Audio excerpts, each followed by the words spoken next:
Hello everyone. In today's video, I'll guide you on how to connect Walmart to Shopify step by step. Many people ask me how to add Walmart as a plugin in Shopify. So I'll walk you through the easiest way to do it using the Shopify App Store. So without further ado, let's dive right in. First, make sure you're already logged in to your Shopify account as an administrator. Now, to integrate Walmart with Shopify, you'll need to head over to the Shopify App Store. There are two ways to do that.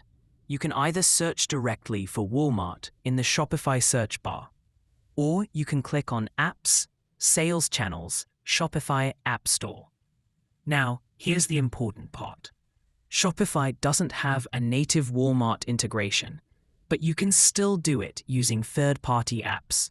When you type Walmart, you'll see options like AutoDS Walmart integration for Shopify dropshipping and ecommerce Walmart connector app for Shopify. AutoDS is an all-in-one plugin that supports Walmart dropshipping, print-on-demand, and product importing, while ecommerce is a dedicated Walmart Shopify connector app.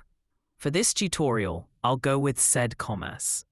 Click on the ecommerce Walmart connector, then click Add App Install. Once you do that, you'll be redirected to their setup page. Here you just need to authorize the integration by connecting your Walmart seller account with your Shopify store.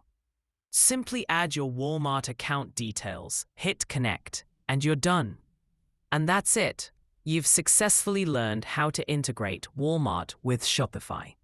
From now on, you can import Walmart products to Shopify, manage your listings, and even enable Walmart dropshipping directly inside your Shopify dashboard.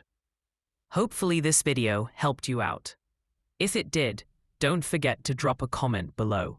Thanks for watching, and I'll see you in the next one.